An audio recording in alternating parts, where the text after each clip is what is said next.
오늘도 하나님의 거룩한 성전에서 함께 예배드리신 우리 모두에게 오늘 아침 하나님의 큰 은혜와 사랑이 함께 하시기를 예수님의 이름으로 여러분을 축복합니다.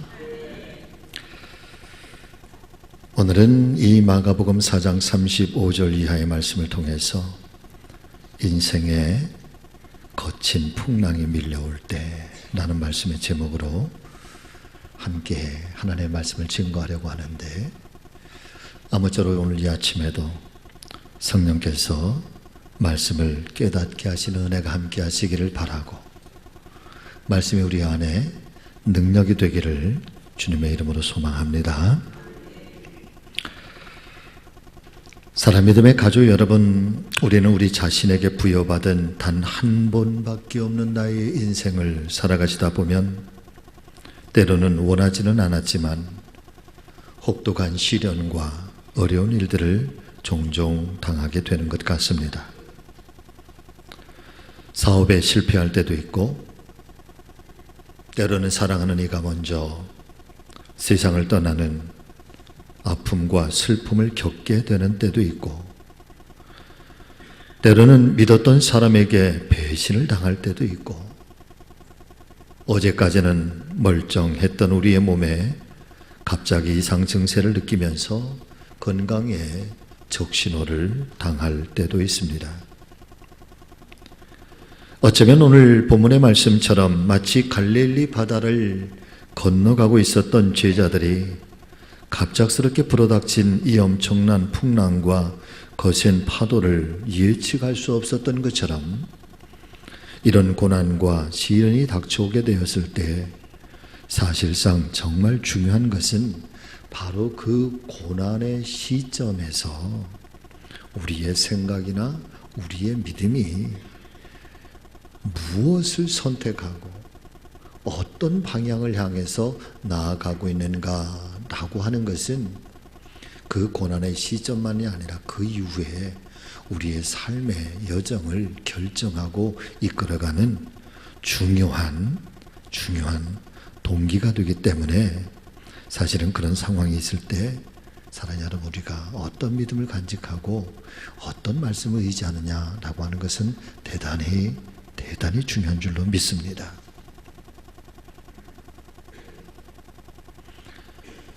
항해 중에서 거친 바람을 만났을 때 돛을 바로 올리게 되면은 그 바람의 힘을 빌려서 오히려 더욱더 빨리 항해를 할 수 있다고 합니다.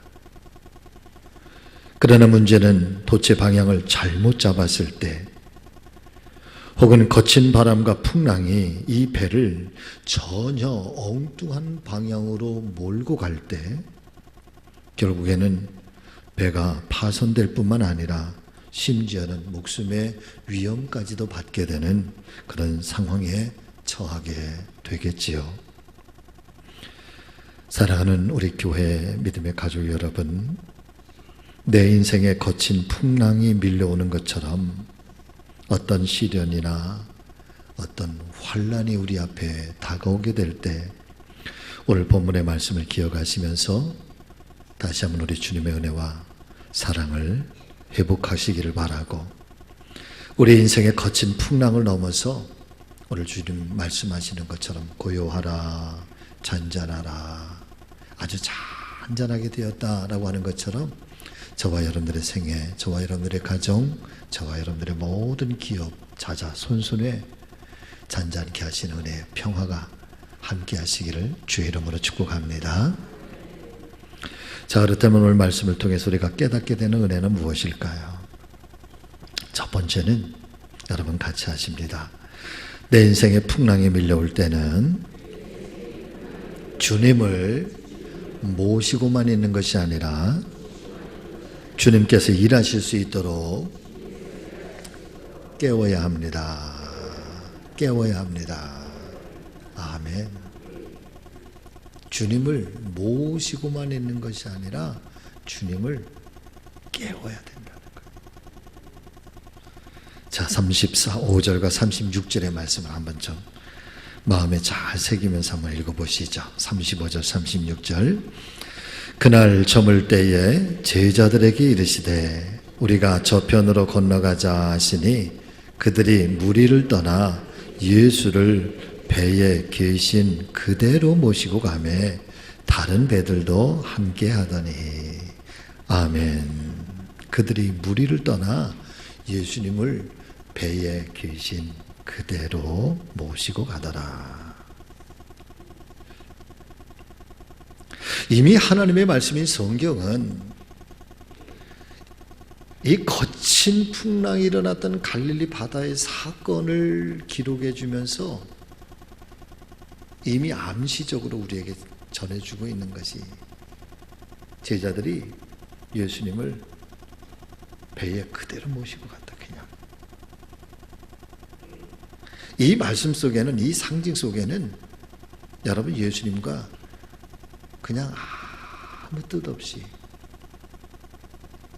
아무런 긴장감 없이 그렇게 배에 함께 타고 갔다, 함께 동거하고 갔다, 동행하고 간다. 여러분 그런 뜻이에요. 필립 얀시라고 하는 사람이 쓴 내가 그리스도인이 되었을 때 아무도 말해주지 않았다는 것들, 이 책을 보면서 제가 한 가지 얻게 되었던 은혜가, 사람들이 고통을 당하고 어려움을 당하잖아요. 그러면 4가지의 의심이 들어온다는 거예요. 4가지 의심이. 힘든 일 생겨나고 시련의 일들이 다가올 때, 첫 번째, 하나님은 전능하신가? 하나님은 정말 전능하신가? 두 번째는 하나님은 살아계신가? 그리고 세 번째, 하나님은 공평하신가? 그리고 네 번째, 하나님은 나의 이 고통에 대해서 왜 무관심하고 계신가? 평소에는 그런 일들을 잘 모르는데 어떤 위험한 일이 나에게 다가오고 어떤 위기의 순간이 나에게 찾아와서 정말 내 삶이 곤비해지고 내 삶이 막 무너질 때, 여러분 우리 안에 찾아오는 첫 번째 의심, 하나님은 전능하신 하나님이신가? 하나님 정말 살아계신가? 하나님은 공평하신가? 왜 어떤 사람에게는 풍성한 복, 어떤 사람에게는 잘 되는 것 같은데 왜 내 삶은, 왜 우리의 가정 속에 이렇게 어려운 일들이 자꾸만 고비마다 생겨나게 되는 걸까? 하나님 정말 공평하신가? 나는 차별하고 계신 건 아닐까? 이런 의심이 든다는 거지. 그리고 내가 이런 고통을 당하고 내가 이렇게 힘들고 어려운데 하나님은 정말 내 고통을 알고 계시는가? 여기에 대해서 필립 얀시는 이렇게 이야기를 해주고 있습니다. 사람들의 부정적인 질문, 이 4가지의 질문 앞에 그런 질문을 가지고 있다고 해서, 그래서 그 하나님에 대한 이 의심을 가지고 있다고 해서 그 고통의 문제가 우리를 떠나는 것은 아닙니다. 우리의 문제를 해결해 주는 것은 아닙니다. 그런 거로 오히려 그런 상황이 있을 때 반대로 하나님은 전능하실까? 라고 하는 이 질문에 대신 하나님, 전능하신 나의 하나님, 하나님은 살아계신가? 오늘도 살아계 역사하시는 하나님, 하나님 공평하신가? 오늘도 하나님의 눈동자가 나에게 머물러 있고 하나님은 나에 대한 긍휼의 마음을 가지고 계신 나의 하나님, 하나님은 내 고통의 문제에 대해서 관심이 없으실까? 아니, 하나님 나로 하여금 치료해 주시고 나를 위로해 주시고 나에게 지금 찾아오셔서 나로 하여금 이 고통에서 벗어날 수 있도록 나의 하나님, 나의 인도자, 나의 목자가 되어 주시옵소서 라고 그렇게 하나님 앞에 기도하면서 하나님이 나의 하나님 되심을 만인에게 증거할 수 있도록 적극적으로 내 인생의 이 문제들에 개입하여 주옵소서. 내 인생의 문제들에 개입하여 주옵소서. 이렇게 하나님께 여러분 그 자리를 내어드려야 한다. 하나님께서 일하실 수 있는 자리를 여러분 내어드려야 된다.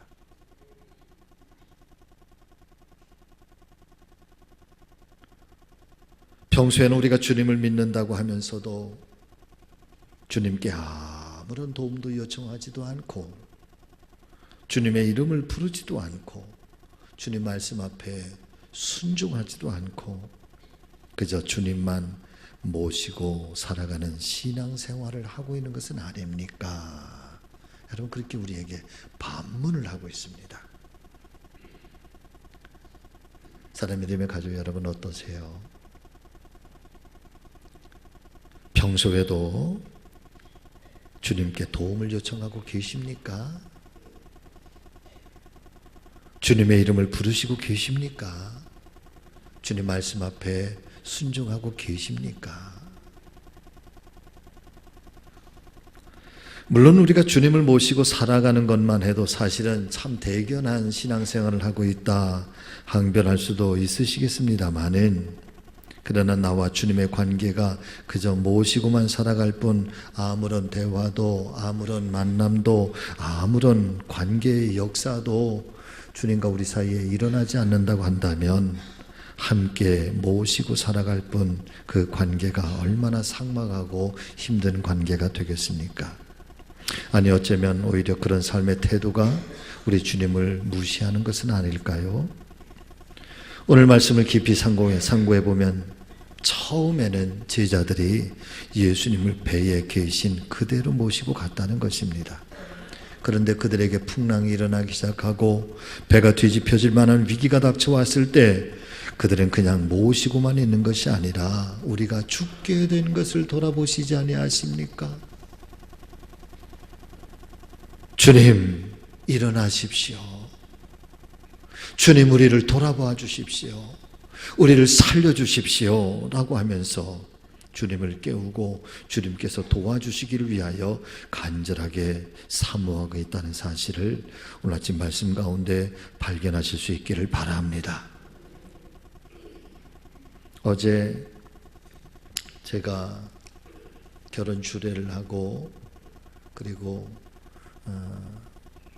첫 번째 아기를 낳고 첫 돌을 맞이한 가정이 돌 예배를 드리고 와서 기도를 좀 해달라고 그래서 갔는데요.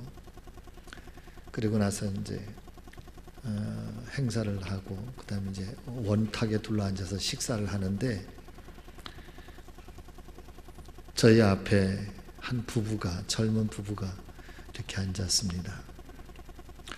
근데 제가 들어가면서부터 한 1시간 반 정도, 한 1시간 반, 2시간 가까이 그 원탁에 같이 앉아 있는데 식사를 하면서도 뭐 저도 제 아내하고 소원도서 이런저런 얘기를 하면서 식사를 하는데 제가 가만히 봤죠.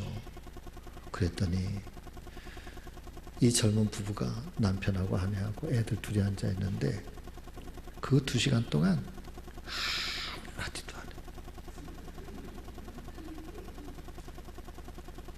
한마디를 안 해요.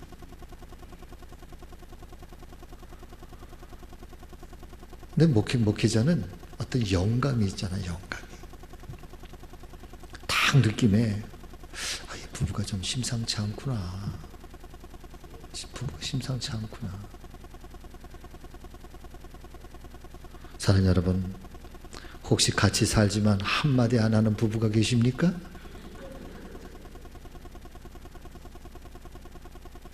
여러분, 신앙도 마찬가지야. 우리가 주님을 모시고 살지만 어쩌면 주님과 단 한마디도 대화하지 않고 주님과 단 한 번도 주님께 어떤 요청도 하지 않고, 더 심각한 거는 내가 주님을 향해서 요청하지 않는 건 뭐 그렇다 치더라도 주님께서 나에게 아무런 요청도 안 한다고 한다면 여러분, 이건 정말 심각한 거예요. 다 같이 아멘. 정말 심각한 거예요. 사랑의 믿음의 가족 여러분, 우리가 주님을 믿는다고 하는 것은 주님의 능력도 믿는다는 사실을 기억하시기를 바랍니다. 요한복음 11장의 말씀을 보면은 나사로의 죽음 앞에 예수님께서 나타나셨을 때에 주변의 사람들이 이렇게 말합니다. 정말 예수님께서 나사로를 사랑하기는 사랑하신 걸까? 정말 나사로를 사랑하셨다고 한다면 조금 더 일찍 오셨어야지. 저가 이미 죽었는데 이제 와서 무슨 소용이 있겠는가. 정말 소경에 눈을 뜨게 하신 분이 나사로의 죽음을 막을 수는 없었던 것일까. 그러면서 예수님의 능력과 예수님의 사랑을 의심하고 있습니다. 그때 요한복음 11장 35절의 말씀을 보면은 그 주변의 군중들의 이야기를 들으신 예수님께서 눈물을 흘리시면서 속으로 통분히 여기셨다. 통분하게 여기셨다. 성경은 그렇게 예수님의 마음을 그렇게 표현을 하고 있습니다. 사랑하는 여러분, 여기에서 이 통분하게 여기셨다라고 하는 이 히브리어의 엠브림 아오마이라고 하는 이 말은요, 무슨 뜻인가 하면 무엇에 대해서, 어떤 일들에 대해서 분노하다, 경노하다 그런 뜻이 경노하다. 그러니까 이 나사로가 죽은 이 사건, 나사로의 죽음 때문에 슬퍼하는 가족들, 슬퍼하는 많은 사람들, 그리고 나서 예수님께서 조금 늦게 나타나셨는데 그런 예수님에 대해서 이미 군중들이 뭐라고 이야기를 하는가 하면은 정말 나사로를 사랑하기는 하는 거야? 그렇다면 일찍 와서 나사로가 죽기 전에 오셔서 나사로를 고쳐줬어야지. 죽게 하지 않을 수는 없었던 걸까? 이제는 모든 것이 다 끝났는데, 이제는 모든 것이 다 엎어졌는데 이제 와서 무슨 소용이 있겠는가. 예수님이 오셨는데도 불구하고 예수님에 대해서 여러분 의심하고 예수님의 사랑에 대해서, 예수님의 능력에 대해서 그들이 불신앙적인 그런 모습을 보이니까 예수님께서 그 불신앙과 의심에 대하여 아오마이, 분노하셨다, 아주 경노하셨다, 이런 뜻입니다. 혹여나 이 사람들의 모습이 저와 여러분들의 모습은 아니었을까요? 우리가 늘 주님을 믿는다고 하면서도 주님의 능력을 믿지 못하고 의심하며 살고 있지는 않으십니까? 또한 마가복음 9장의 말씀도 보면 귀신 들려서 말도 못하고 이리저리 불 가운데로 물 가운데로 다니며 불행한 삶을 살고 있었던 아들을 데리고 예수님께 나온 한 아버지의 모습을 우리는 보게 됩니다. 그 아버지가 예수님께 간구합니다. 무엇을 하실 수 있거든 우리를 불쌍히 여기사 도와주옵소서. 무엇을 하실 수 있거든. 그때 예수님께서 말씀하지 않으셨습니까? 할 수 있거든이 무슨 말이냐. 믿는 자에게는 능치 못함이 없느니라.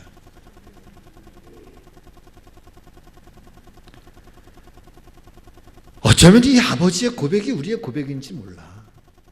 우리는 예수님을 믿으면서도, 예수님 앞에 찾아나와 기도하면서도 주님, 하실 수 있으시면 한번 해보세요.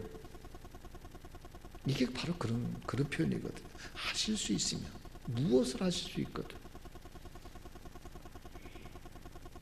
그런 그 아버지의 고백에 대해서 예수님께서 응답하신 게 뭐예요? 할 수 있거든요. 무슨 말이냐 말이야. 믿는 자에게는 능치 못할 일이 없느니라. 그러시면서 사랑하는 여러분, 그 아들의 이 불행한 삶을 고쳐주시고 치유해 주시고 악한 영들을 내쫓아 주시고 새로운 인생으로, 새로운 축복으로, 새로운 삶으로 그렇게 이끌어 주신 줄로 믿습니다. 스코틀랜드의 유명한 독립운동가였던 로버트 브루스라고 하는 사람의 이야기 중에 유명한 이런 이야기가 있습니다. 이 브루스라고 하는 사람이 독립운동을 하다가 이제 쫓겨서 산속으로 도망을 가게 되는데, 도망을 가는데 보니까 어디 숨을 곳이 마땅치 않은데 마침 조그마한 동굴이 하나 있는 거예요. 그래서 얼른 그 동굴 속에 몸을 숨긴 겁니다. 그런데 그 조그만 동굴 안에 몸을 숨기자마자 어디에선가 거미가 한 마리 나오더니 그 동굴의 입구를 거미줄을 막 치기 시작하는 거예요. 순식간에 그 거미줄의 동굴의 입구를 거미줄로 다 치고 만 거예요. 거미가 동굴의 입구를 거미줄로 다 막고 나는데 바로 그때에 추격대가 쫓아와가지고 여기저기를 이 로버트 브루스를 찾는데 말이에요. 마침 이 숨어있는 동굴 앞에까지 와서 추격대가 찾는 거예요. 동굴을 이렇게 쳐다보는데 앞에 거미줄이 다 쳐져 있잖아요. 그때 하는 말이에요. 거미줄이 이렇게 쳐져 있는 것을 보니까 이 안에는 찾아보나 마나 없을 거야. 빨리 딴 데로 가보자. 그러면서 여러분 떠나갔다는 거죠. 그 순간에 로버트 브루스는 이렇게 기도하면서 하나님께 찬양을 돌리고 있습니다.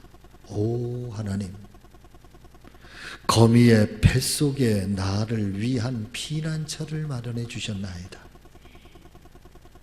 또 타이밍을 맞춰 거미를 보내셔서 급하게 거미줄을 치게 하실 만큼 하나님은 나를 세밀하게 사랑해 주시는 분이시군요. 여러분 같이 하십니다. 타이밍을 맞춰 거미를 보내셔서 급하게 거미줄을 치실 만큼 나를 세밀하게 사랑하시는군요. 세밀하게 사랑해 주시는군요. 아멘.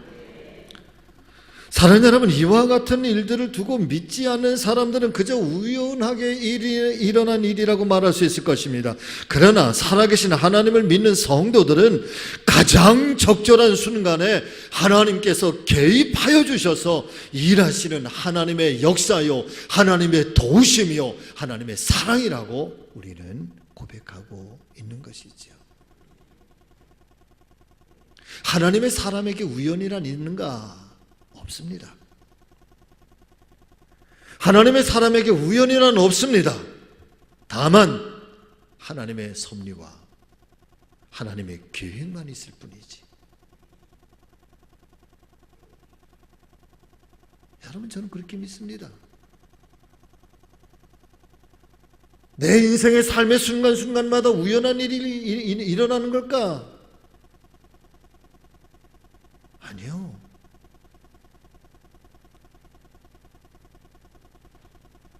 저의 주권자가 하나님이신데, 제 인생의 통치자가 하나님이신데, 내 삶의 모든 것들을 계획하시고 내 삶의 모든 순간순간마다 아주 세밀하게 이끌어가시는 하나님이 나의 하나님이신데, 그 하나님이 오늘도 살아계셔서 나를 눈동자처럼 지켜주시고 보호하고 계시는데 우연하게 일어난 일일까? 아니에요. 하나님의 철저한 계획 속에, 하나님의 철저한 섭리 속에 하나님은 그렇게 오늘도 이끌어 가시고 오늘도 돌보시고 하나님 우리를 사랑하시고 우리를 아껴주시는 거지. 그래, 믿음 없는 사람들은 에이, 우연하게 일어난 거지요. 아닙니다. 하나님은 오늘도 그렇게 저와 여러분들을 여러분 지키시고 돌보시고 오늘도 목자처럼 인도해 가심을 믿으실 수 있기를 주의 이름으로 축원합니다. 축복합니다.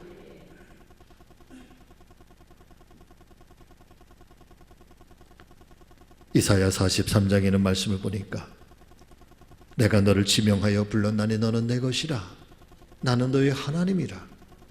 내가 물 가운데로 지날 때에 내가 너와 함께 할 것이라. 강을 건널 때에 물이 너를 침몰하지 못할 것이며 내가 불 가운데로 지날 때에 타지도 아니할 것이요 불꽃이 너를 사르지도 못하리니 나는 너의 하나님이라. 여러분, 적어도 저와 여러분들이 우리 하나님을 믿고 나아갈 때 여러분 이 믿음은 가지고 가야죠. 내가 너를 지명하여 불렀다. 내가 너를 지명하여 불렀나니 나는 하나님의 것이다.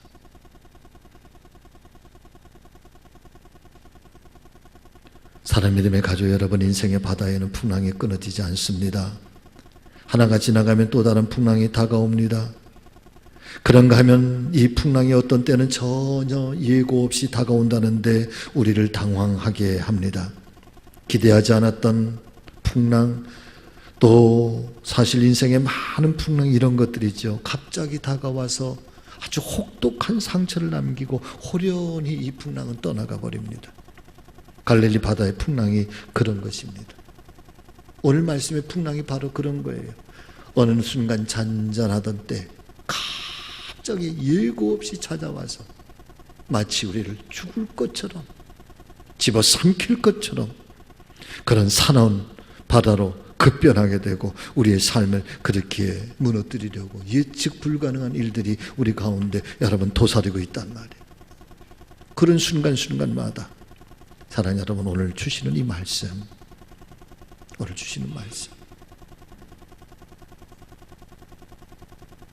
말씀을 준비하면서요, 성령께서 제 마음속에 이런 깨달음을 주시는 거예요. 정말 예수님 주무시고 계셨을까? 아니, 여러분, 풍랑이 그냥 풍랑이 아니에요. 막 파도가 5m가 넘고 배는 그냥 막 뒤집어질 것 같은 그런 상황이고, 그 비는 쏟아지고, 그런 속에서 제자들은 아우성을 치고, 그런데 그 속에서 예수님 지금 잠들어 계신 걸까? 처음에는 피곤하셔서 잠이 드셨겠지만 어느 순간에는 사랑하는 여러분, 예수님은 깨어 계셨던 것은 아닐까? 그러면서 예수님은 왜 가만히 계셨던 것일까? 여러분, 저는 이 말씀을 대하면서요, 한 가지 깨닫게 되는 것은, 이 말씀에 예수님이 주무시고 계신다고 하는 것은 지금 예수님이 제자들의 믿음을 테스트하고 있는 거구나. 시험하고 있는 거구나. 도대체 이런 상황 속에서 제자들이 어떤 반응을 보일까? 어떤 태도를 취할 것인가? 어떤 모습을 취할 것인가? 예수님께서는 주무시고 계시는 척 깨어 있으면서 제자들의 모습을 보고 있는 것은 아닐까? 그래서 저는 이 말씀을 이번에 새로운 눈을 뜨게 되는데, 이 말씀은 우리의 신앙을 테스트, 시험해보고 계시는 하나님의 말씀이로구나. 풍랑이 일어날 때, 파도가 밀려올 때, 오늘 우리는 어떤 신앙적인 태도를 취할 것인가? 주님을 그냥 모시고만 사는 것이 아니라, 사랑하는 여러분, 주님께서 일하실 수 있도록 그 주님을 깨우시기를, 내 삶 속에 그 주님을 초청해 오시기를, 주님께서 내 삶 속에 찾아오실 수 있도록 주님의 자리를 내어드리는 믿음의 백성들, 저와 여러분들의 믿음이 되시기를 주의 이름으로 축원합니다. 축복합니다. 그때 주님 찾아오셔서 우리에게 말씀하시는 거지. 잠잠하라. 고요하라.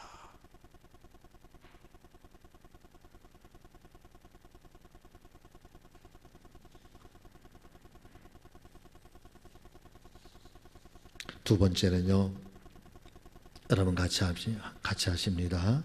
풍랑 속에서 예수님이 누구이신가? 이 풍랑 속에서, 이 거친 인생 속에서 사랑하는 여러분, 예수님이 누구이신가 확신하게 되고, 예수님이 누구이신가 깨달아지고 발견되는 저와 여러분들의 믿음이 되시기를 주의 이름으로 축복합니다. 오늘 본문에 보면 예수님께서 풍랑이 일고 있는 바다를 향해서 명령하시고 있습니다. 바람을 예수님이 꾸짖으셨다라고 말씀해 주시고 있습니다. 사랑하는 여러분, 41절의 말씀을 우리 한번 좀 같이 읽어보겠습니다. 굉장히 중요한 말씀입니다. 41절, 자 시작. 그들이 심히 두려워하여 서로 말하되 그가 누구이기에 바람과 바다도 순종하는가 하였더라. 아멘. 제자들이 심히 두려워하면서 고백하는 말입니다. 도대체 저분이 도대체 누구냐? 저분은 도대체 누구이신가? 도대체 누구이시기 때문에 이 바람도 저분의 말씀 앞에, 명령 앞에 잠잠하는가? 이 파도도 저분의 말씀 앞에 잠잠한가? 저분은 도대체 누구이시기에?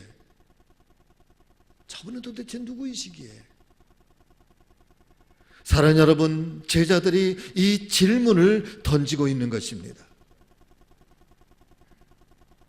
어쩌면 저와 여러분들이 신앙생활의 초기에 가장 많이 던지는 질문이 있다면 무엇이라는 질문일지도 모르겠습니다.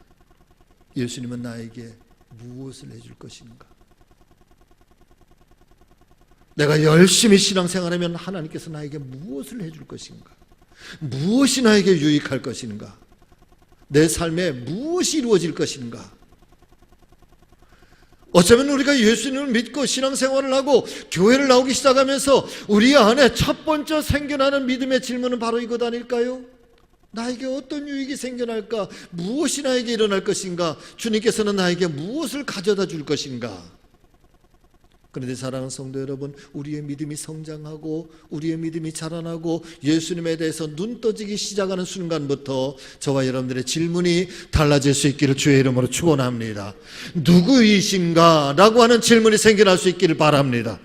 주님은 도대체 누구이신가? 예수님은 누구이신가?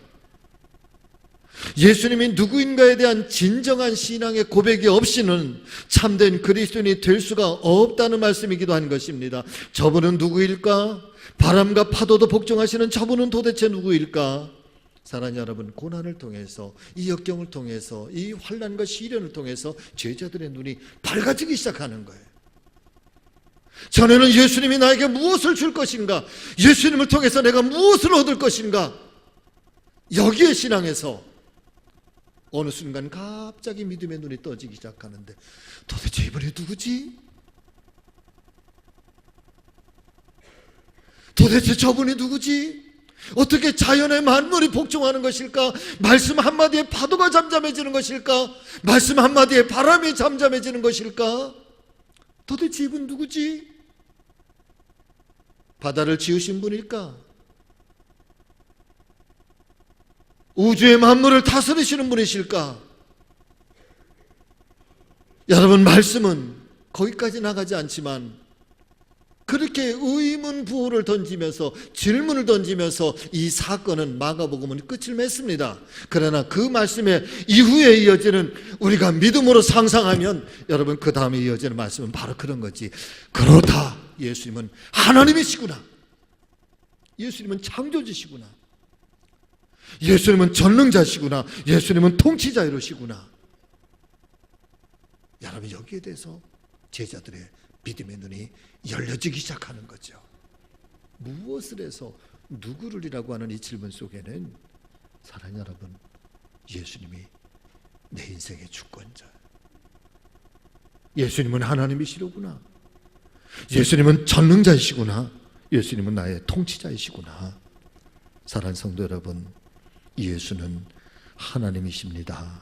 나는 이 고백을 넘어서지 못하고는 우리가 진정한 그리스도인이 될 수 없다는 사실을 여러분 믿으시기를 바랍니다. 이 고백을 넘어서야지. 하나님 내 인생의 주권자,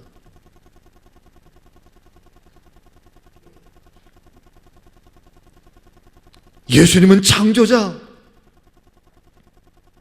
예수님은 통치하시는 섭리자, 풍랑을 잠잠하게 하고 평강을 가져다 주실 수 있는 분, 내 안에 숨겨져 있는 이 거친 풍랑, 내 삶의 고민, 내 삶의 걱정, 내 삶의 한숨, 이것조차도 잠잠하게 하실 수 있는 분, 나를 평화로 인도해 주실 수 있는 분, 나를 구원할 그런 은혜와 능력이 계신 분. 사랑하는 여러분, 지금 이 한순간에 제자들의 신앙이 새로운 단계로 들어서고 있는 것입니다.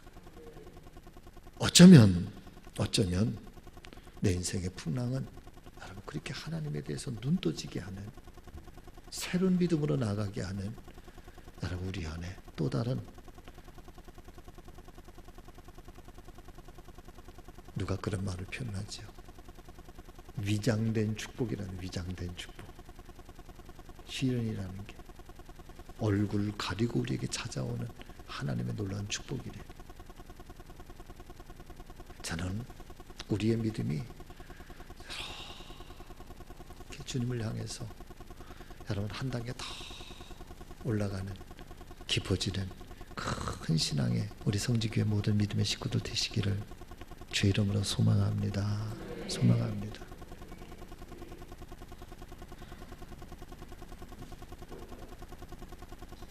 하나의 이야기만 들려드리고 오늘 말씀을 마치려고 합니다. 번개 치는 것을 너무너무 무서워한 한 청년이 산행을 갔다가 그만 길을 잃어버리고 말았습니다.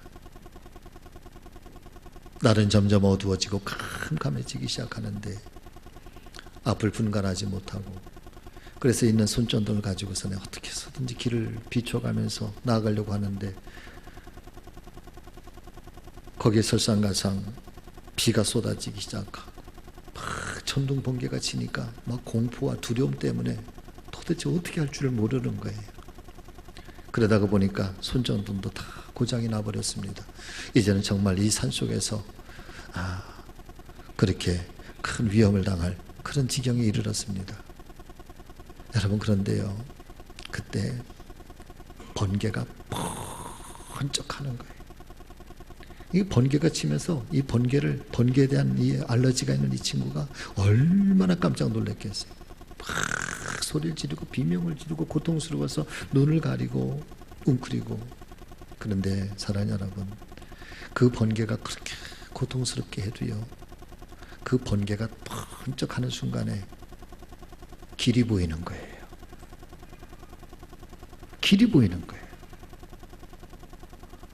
또 잠시 뒤에 번쩍하면 힘들기는 해도 번쩍하는 그 순간에 그 길을 찾아서, 잠깐 보이는 그 길을 찾아서 또 내려가고 또 내려가고 내려가고.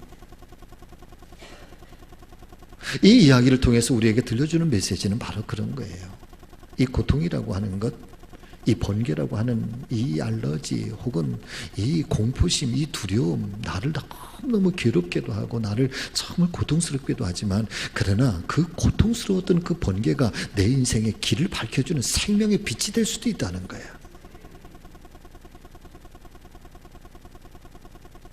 오늘 적어도 하나님의 사람들이 이 땅에 우리가 복음을 가지고 살고 예수 마음을 가지고 예수 그리스도의 십자가를 바라보면서 살아가면서, 때로는 어떤 시련도, 어떤 연약함도, 어떤 아픔도, 내 인생에 그런 거친 풍랑과 풍파가 밀려왔을 때, 사랑하는 여러분, 그때 그 주님이 다시 한번 부여잡고 나갈 수 있는, 그 삶이 나를 고통스럽게도 하고 나를 정말 힘들게도 하지만, 그러나 그 고통과 그 눈물이, 그 인생의 풍파가 사랑하는 여러분, 저와 여러분들의 생명의 빛이 되시기를 주의 이름으로 축원합니다. 축복합니다. 주님을 향해서 새로운 믿음으로 눈 떠지기를 바라요. 예수님은 하나님이십니다. 예수님은 나의 통치자이십니다. 내 인생을 잠잠하게 하실 수 있는 분이십니다. 나로 하여금 오늘도 명령하실 때 내 인생의 고난을 향해서 잠잠하라 외치시는 주님, 고요하라 외치시는 주님의 은혜가 저와 여러분들의 생애 가운데, 여러분들의 기도의 제목 가운데 오늘 이 아침에도 선포되시기를 주의 이름으로 축복합니다. 이거 붙잡고 가야지 뭐. 우리 주님 그렇게 붙잡고 가는 거잖아요.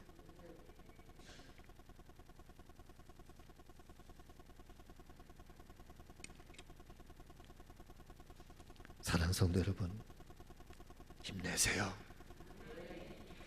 주님이 계시잖아요. 저와 여러분들이 주님이시고, 주무시고 있는 것처럼 계시지만 이미 깨어 계셔서 어떻게 하나, 여러분, 주님은 지켜보고 계신다고. 아멘. 혹여나 지난 한 주간 힘겨워서 속상했던 분들이 계십니까? 오늘 이 말씀 붙들고 다시 일어나십시오. 또 이 한 주간 동안에 어떤 일들을 선택하고 결정해야 되는데 이거 어떻게 해야 되나, 여러분 두려운 분들 계십니까? 여러분 주님을 믿으십시오. 그리고 오늘도 주님 앞에 짧은 시간이라도 주님 제 손을 붙잡아 주세요. 주님 저를 도와주세요. 주님 일어나세요. 제 삶 속에 찾아와 주세요. 주님은 나의 통치자이십니다. 짧은 시간이라도 오늘 기도하고 그렇게 성전문 나서기를 주님의 이름으로 축복합니다. 기도하겠습니다. 살아계신 아버지 하나님, 오늘 이 아침 사랑하는 주의 백성들이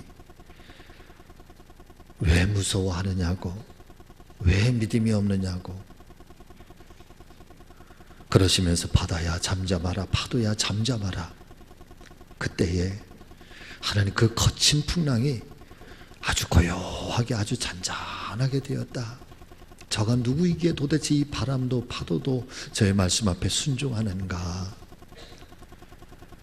오늘 우리의 인생에 거친 풍랑이 밀려올 때 오늘 이 말씀이 우리에게 생명의 말씀이 되게 하여 주시옵소서. 그리고 그 주님 부여잡고 오늘도 예수님의 이름으로 선포하며 나가게 하여 주시옵소서. 바다야 잔잔하라, 파도야 잔잔하라, 고요하라. 오늘 우리의 생애에 그런 일들 하나님 능히 깨쳐내고 또 이 한 주간도 주님 부여잡고 하나님 승리하며 나갈 수 있는 우리 교회 모든 믿음의 식구들 되게 하여 주시옵소서. 감사하고 예수님의 이름으로 기도하옵나이다. 아멘.